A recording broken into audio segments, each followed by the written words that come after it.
Discovering the Origin and Purpose of Man. It was 5 o'clock in the morning, and I had not slept all night.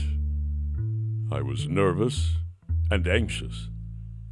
It was the big day, time for the test I dreaded. It was a memorable day during my years at the university.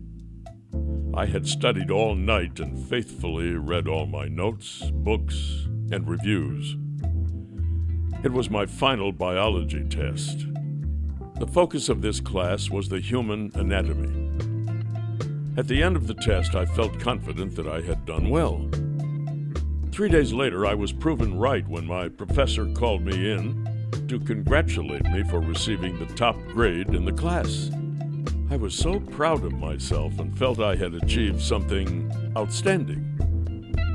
As I stood there looking at the papers he handed to me, I suddenly realized something I had never thought of. Throughout this course of study, I had become well educated in the knowledge of the human body, the names, purposes, and function of all its intricate parts and organs. The thought that struck me was that I knew what the human body was, but did not know why the human was. In other words, I knew the product, but did not know its purpose. This youthful discovery still motivates me today. There are over 6 billion people on the planet, and only a few of them know why they exist. What a tragedy. Who is man? Why was man created? Why was he put on this planet? What is he to do? Where did he come from? What can he do? Where is he going? These questions strike at the heart of all human pursuit. All that men want to know are the answers to these questions. Are humans simply a link in some evolutionary chain, as proclaimed by the theologians of evolution? Are we simply sophisticated primates participating in the drama of the survival of the fittest? Are we simply a freak accident of some cosmic Big Bang mishap, from which we emerged from the slime of some cosmic soup, as the magnificent, reasoning, self-conscious being to which we have evolved today? I find it impossible to believe that anyone could believe such a theory. This unreasonable, unsubstantiated, unproven theoretical proposition has no foundation in truth and desecrates the truth of man's origin. It dilutes and diminishes his glorious purpose. Man is the crowning act of an intentional creator. He exists as God's co-regent in a world created for him. In examining mankind, we will discover the beauty and the mystery of God's purpose for the whole of creation. It seems that the end of all things will be discovered in the beginning of all things.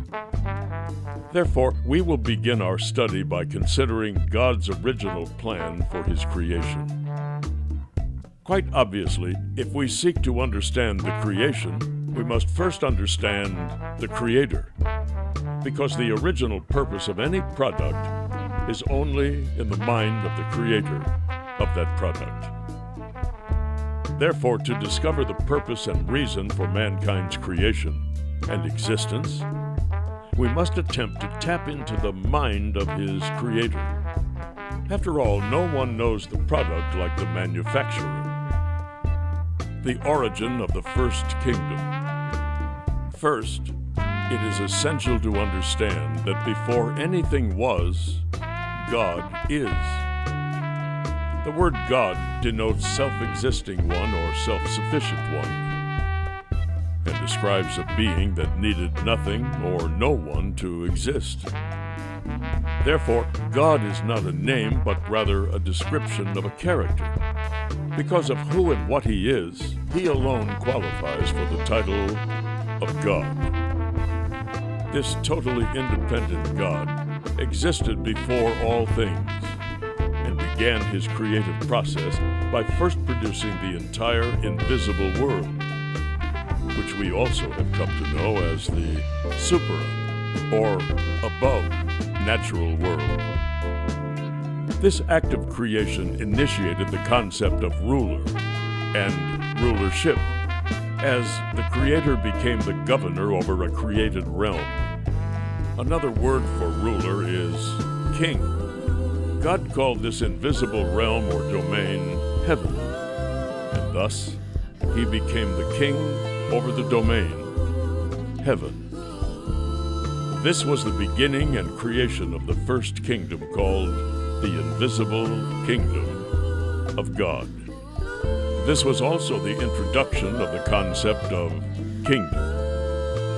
This concept of kingdom is critical, essential, necessary, required, and imperative in order to understand, appreciate, and comprehend the purpose, intent, goal, and objectives of God and mankind's relationship to Him and the creation.